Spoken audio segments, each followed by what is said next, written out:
Hi കൂട്ടുകാരെ, പുതിയൊരു വീഡിയോയിലേക്ക് എല്ലാവർക്കും സ്വാഗതം. അങ്ങനെ ഗൗതമിന് ചാവി കൊടുക്കണം എന്നുള്ള ആ വാക്ക് ഇവിടെ പ്രണവ് ശിവാനിയുടെ മുഖത്തടിച്ച് പറയാനിട്ട എൻ്റെ ഏട്ടനാണ്, നീ എന്ത് പറഞ്ഞാലും ശരി, ഇതെൻ്റെ ഏട്ടനാണ്. എൻ്റെ ഏട്ടൻ കഴിഞ്ഞിട്ടേ എനിക്ക് ജീവിതത്തിൽ എന്തുള്ളൂ. ഞാനും ഏട്ടനും ഇന്നലെ അങ്ങോട്ടും ഇങ്ങോട്ടും സംസാരിക്കേണ്ടി വന്നു, അത് വിവാഹ കാര്യത്തിൽ മാത്രം. പക്ഷേ എൻ്റെ ഏട്ടന് കൊടുക്കേണ്ട സ്ഥാനം ഞാൻ എന്നും കൊടുത്തിരിക്കും. എൻ്റെ ഏട്ടൻ ഒരിക്കലും നടന്നു പോകാൻ പാടില്ല. മര്യാദക്ക് കൊടുക്ക് ശിവാനി. അത് പിന്നെ എന്ന് പറഞ്ഞ് തപ്പിപ്പിടിക്കെങ്കിലും കൂടിയിട്ട് ശിവാനിയോട് പറയണേ, കൂടുതൽ സംസാരിക്കരുത്, എൻ്റെ ഏട്ടന് കൊടുത്ത് നീ എൻ്റെ ഏട്ടനോട് മാപ്പ് പറയണം എന്നുള്ള ആ തീരുമാനം ഇങ്ങനെ പ്രണവ് എടുക്കുകയാണ് കേട്ടോ. അങ്ങനെ പ്രണവ് മാപ്പ് പറയിപ്പിക്കുകയാണ്. ഇതേ സമയം നിധി എന്തോന്ന് മാപ്പാണിത്, നല്ല ലെവലിൽ മാപ്പ് പറയണം. അങ്ങനെ കാര്യങ്ങൾ വ്യക്തമാക്കി ശിവാനി മാപ്പ് പറയുമ്പോൾ ഗൗതം പറയണം, മാറി നിൽക്ക് എന്ന് പറയണം കേട്ടോ ഡോറിൻ്റെ അവിടുന്ന്. അങ്ങനെ ഗൗതം ആ കാറിൽ കയറി പോകുമ്പോൾ പ്രണവിന് ഒത്തിരി സന്തോഷമാവുകയാണ്. അങ്ങനെ പ്രണവ് അവിടെ നിന്ന് അങ്ങ് പോവുകയും പിന്നീട് ഗോപി അവിടെ നിന്ന് പോവുകയും ചെയ്തു കേട്ടോ. അങ്ങനെ ഗൗതമും പോയി. എന്നാൽ ഈ സമയം നിധിയല്ലേ ആള് വെറുതെ വിടില്ല. വസുന്ധരക്ക് മുന്നിൽ വന്നിട്ട് പറയും, അതെ, ഇത്രയും നേരം പ്രണവ് നിങ്ങളുടെ വലക്കുള്ളിലാണ്, പ്രണവ് ശിവാനിയെ വിട്ടു പോവില്ല എന്നൊക്കെ പറഞ്ഞിട്ട് എന്തായി? ഇപ്പോൾ ഇത്രയേ ഉള്ളൂ പ്രണവിൻ്റെ കാര്യം. പ്രണവിന് എത്രയായാലും അവൻ്റെ അച്ഛനും അമ്മയും അവൻ്റെ ഏട്ടൻ തന്നെ എന്ന് പറയണേട്ടാ. എന്നാൽ ഈ സമയം അത് പറഞ്ഞ് നിധി അങ്ങ് പോകുമ്പോൾ വസുന്ധരയാണെങ്കിലോ ശിവാനിയെ അങ്ങനെ തുറിച്ച് നോക്കുകയാണ്. ശിവാനി അവിടെ ആകെ പെട്ടുപോയി. ശിവാനി എന്ത് ചെയ്യും തൻ്റെ ജീവിതം എന്ന് ആലോചിച്ച് ശിവാനി അവിടെ നിൽക്കുകയാണ് കേട്ടോ. അങ്ങനെ ഈ സമയം വസുന്ധര അങ്ങ് പോവുകയും ചെയ്തു. പിന്നീട് പാറു നിധിയെയും കൊണ്ട് പോവണേ. നിധി ഇവിടെ വന്നേ എന്ന് പറഞ്ഞിട്ട് പാറു വിളിക്കുകയാണ്. അപ്പോൾ എന്താ അമ്മേ, എന്താ പ്രശ്നം? അതെ, നീ എനിക്കൊരു ഉപകാരം ചെയ്യുമോ? എന്താണ് ഞാൻ ചെയ്യേണ്ടത്? നീ ആ ശിവാനിയെ ഈ വീട്ടിൽ നിന്നൊന്ന് തുരത്തുമോ? അവളുടെ കഴുത്തിൽ വീണിരിക്കുന്ന ആ കയറ് നീ ഒന്ന് പൊട്ടിക്കുമോ? കാരണം നിൻ്റെ അമ്മാവനോട് അവളുടെ അച്ഛനോട് പറഞ്ഞു കഴിഞ്ഞാൽ അവളെ ഈ വീട്ടിൽ നിന്ന് കൊണ്ടുപോകാൻ കഴിയും എന്നിങ്ങനെ പറയുമ്പോൾ ആകെ ഞെട്ടി നിൽക്കണം കേട്ടോ നിധി. എന്താ അമ്മ ഈ പറയുന്നത്? പ്രണവ് കെട്ടിയ താലിയല്ലേ? ആയിരിക്കും, പക്ഷേ അത് അവളുടെ കഴുത്തിൽ ഒരു താലിയല്ല, ഈ വീടിൻ്റെ കുരുക്കാണത്.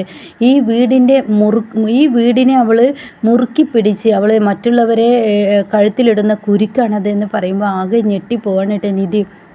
അമ്മ എന്താ പ്രശ്നമെന്ന് ചോദിക്കുമ്പോൾ അവൾ ഒരിക്കലും ഈ വീട്ടിൽ പാടില്ല. നീ അതുപോലെ ഗൗതം, പ്രണവ്, യാമിനി എല്ലാവരും കൂടിയുള്ള ആ ഒരു ജീവിതമാണ് ഞാൻ എൻ്റെ ലോകത്ത് കണ്ടിട്ടുള്ളൂ. പക്ഷേ പ്രണവിന് ഇവളെന്ന ഭാര്യ അതൊരിക്കലും എനിക്ക് അംഗീകരിക്കാൻ കഴിയില്ല. അതുകൊണ്ട് എൻ്റെ പൊന്നുമോള് വിചാരിച്ചാൽ ഇവളുടെ ജീവിതം, എൻ്റെ പ്രണവിൻ്റെ ജീവിതം നിനക്ക് രക്ഷിച്ചെടുക്കാൻ കഴിയും, നീ അതിന് കഴിയുമെന്നൊക്കെ ഇങ്ങനെ പറയുമ്പോൾ അവിടെ ഉടൻ തന്നെ പറയണേ, ആൻറ്റി ഞാൻ വിചാരിച്ചാൽ നടക്കുകയൊക്കെ ചെയ്യും, പക്ഷേ അതിനൊരു പ്രശ്നമുണ്ടല്ലോ ആൻറ്റി. ഇവിടെ എന്തിനും വസുന്ധര ആൻറ്റിയാണ് ഇതിനെല്ലാം കൂട്ടു നിൽക്കുന്നത്.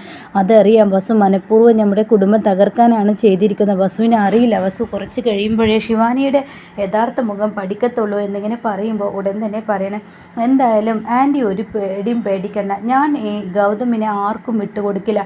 ആൻറ്റിയുടെ മകനായി തന്നെ ഗൗതം അവിടെ നിൽക്കുമെന്ന് പറയണ്ട. അപ്പോൾ ഈ സമയം ഒന്ന് ഞെട്ടുന്നുണ്ട് പാറു.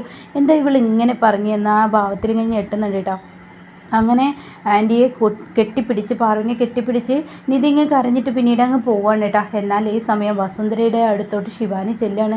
എൻ്റെ ശിവാനി പറയണേ, എൻ്റെ വസുന്ധര ആൻറ്റി, എൻ്റെ കണക്കുകൂട്ടലുകളെല്ലാം തെറ്റിപ്പോയി. പ്രണവ് അവൻ്റെ അച്ഛനെയും അമ്മയും ഏട്ടനെയൊക്കെ സ്നേഹിച്ച് തുടങ്ങുന്നു, എന്നെ തള്ളി പറഞ്ഞിരിക്കുന്നു. നീ ഒന്ന് പോയേ എൻ്റെ മുന്നിൽ. നിൻ്റെ കഴുത്തിൽ കെട്ടിയിരിക്കുന്ന ഈ താലിയുണ്ടല്ലോ, അത് ഞാൻ നിൻ്റെ കഴുത്തിൽ മുറുക്കും, ഞാൻ അതൊരു കുരുക്കാക്കി മാറും. നിൻ്റെ കൊലപാതകത്തിൽ ഈ താലി മതി എന്നൊക്കെ ഇങ്ങനെ പറഞ്ഞിട്ട് ഇങ്ങനെ സംസാരിക്കുകയാണ് കേട്ടോ. എന്താ ആൻറ്റി എന്നെ കുറ്റപ്പെടുത്തുന്നത്? ആൻറ്റിയുടെ മകൻ ഇങ്ങനെയൊക്കെ പെരുമാറുന്ന ഞാൻ ഒരിക്കലും പ്രതീക്ഷിച്ചില്ലല്ലോ. അപ്പോൾ ഉടൻ തന്നെ, എടി നീ ഈ ഒരു പെരുമാറ്റം കണ്ട് തളരുകയല്ല വേണ്ടത്. നിന്നെ ഞാൻ ഇങ്ങോട്ടേക്ക് കൊണ്ടുവന്നത് എന്താണ് എൻ്റെ ലക്ഷ്യം? ഈ പറയുന്ന ശിവാനി നിധി എന്ന് പറയുന്നവളെ ശിവാനി തുരത്തുക എന്നുള്ളതാണ്. പക്ഷേ ഇവിടെ നീ ഒരു തളർച്ച വരുമ്പോഴേക്കും തളരുകയാണെങ്കിൽ ഇവിടെ നീ ആയിരിക്കും ഇവിടെ നിന്നും ഓടുക, അത് ഞാനായിരിക്കും നിന്നെ ഇവിടെ നിന്ന് ഓടിക്കുന്നു എന്ന് പറയട്ടെ. അപ്പോഴത്തേക്ക് കേട്ടോടെ തന്നെ, എന്താ ആൻറ്റി ഇങ്ങനെയൊക്കെ സംസാരിക്കുന്നത്? ഞാൻ അതിനെന്താ ചെയ്തത്? പ്രണവ് എന്നെ കൈയൊഴിയുന്നു ഞാൻ ഒരിക്കലും വിചാരിച്ചില്ല. ആ കാറിൽ കയറി പിടിച്ച് ഗൗതമിനെ ഇട്ടൊരു പാഠം പഠിപ്പിക്കണമെന്നൊക്കെ കരുതിയതാണ്. പക്ഷേ ഇവിടെ സംഭവിച്ചത് എന്താ എന്ന് പറയുമ്പോൾ അതിന് തന്നെ പറഞ്ഞു നിൽക്കാതെ അടുത്ത വഴി എന്തെന്ന് കണ്ടെത്തുക. അതിൽ നിന്ന് ഒരിക്കലും നീ കുരുക്ക് അവർക്ക് ഊരാൻ കഴിയരുത്. അങ്ങനെയുള്ളൊരു കുരുക്ക് നീ ഇട്ട് കൊടുക്കണം എന്നൊക്കെ ഇങ്ങനെ പറഞ്ഞിട്ട് ശിവാനിയെ ഒന്നുകൂടി പ്രചോദനം നൽകി പറഞ്ഞയക്കണം കേട്ടോ. എന്നാൽ ഈ സമയം പാറു ഇങ്ങനെ കിടന്നുറങ്ങാണ്. ഗോപിയും പാറു ഇങ്ങനെ കിടന്നുറങ്ങുന്ന സമയത്ത് പെട്ടെന്ന് കാണാം ഒരാളിങ്ങനെ ചെണ്ട കെട്ടുന്നത് പോലെയുള്ള ഒരു സൗണ്ട് ഉണ്ടാക്കുന്ന കേട്ടോ. അത് കേട്ട ഉടനെ തന്നെ പാറു ഇങ്ങനെ നീക്കുകയാണ്.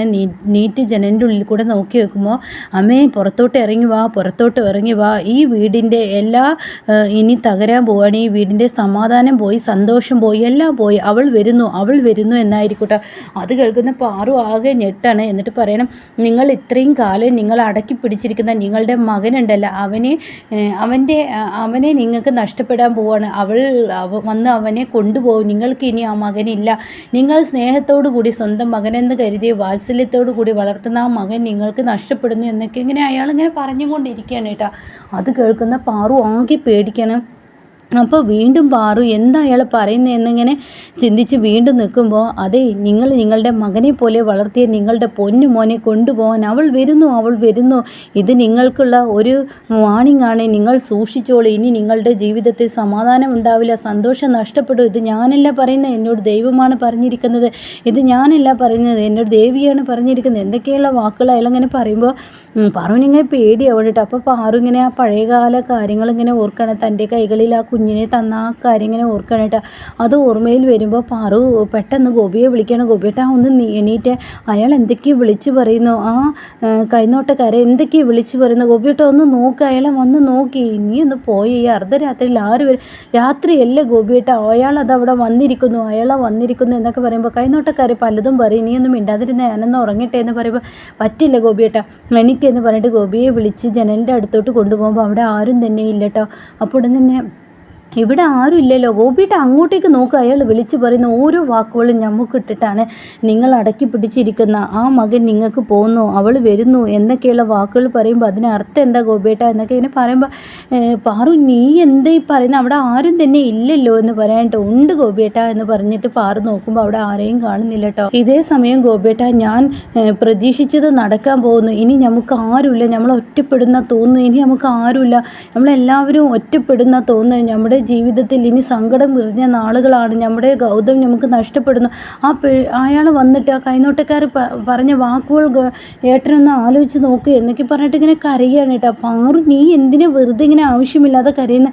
ഇല്ല, അയാൾ പറഞ്ഞത് എന്നോട് അതാണ്, അവൾ വരുന്നു എന്ന് പറഞ്ഞാൽ നിർമ്മലയായിരിക്കില്ലേ, നിർമ്മല വരികയാണ് എങ്കിൽ എൻ്റെ മകനെ അവൾ കൊണ്ടുപോവില്ലേ, എനിക്ക് എൻ്റെ മകനെ നഷ്ടപ്പെടില്ല, എൻ്റെ ഗൗതമിന് താങ്ങുമോ, ഞാനല്ല അവൻ്റെ പെറ്റമെന്ന് അറിഞ്ഞു കഴിഞ്ഞാൽ എൻ്റെ ഗൗതമിന് താങ്ങില്ല, അതെനിക്ക് സഹിക്കില്ല, എൻ്റെ ഗൗതം പോയാൽ പിന്നീട് എനിക്കൊരു ജീവനില്ല എന്നൊക്കെ പറഞ്ഞ് പൊട്ടി കരഞ്ഞുകൊണ്ടിരിക്കുകയാണ് കേട്ടോ.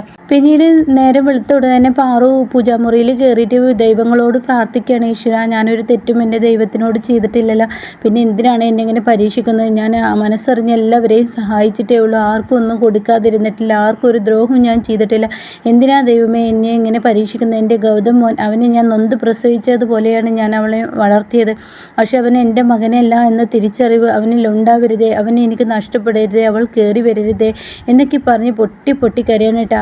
അവൾ വന്നു കഴിഞ്ഞാൽ എൻ്റെ മകൻ എനിക്ക് നഷ്ടപ്പെട്ടാൽ ഞാൻ ജീവിച്ചിരിക്കില്ല, ഇത് ഉറപ്പുള്ള കാര്യമാണ് എന്നൊക്കെ ഇങ്ങനെ പറയുമ്പോൾ കാണാം ഒരു ഓട്ടോയിലോ ഒരാൾ വന്ന് ഇറങ്ങുന്ന കേട്ടോ. അങ്ങനെ പിന്നീട് അവർ വന്ന് ഇറങ്ങുമ്പോൾ പാറു അവരെ ഇങ്ങനെ ഇട്ടടിക്കുന്ന ആ ഒരു സീൻ ഇങ്ങനെ കാണിക്കുന്നുണ്ട് കേട്ടോ.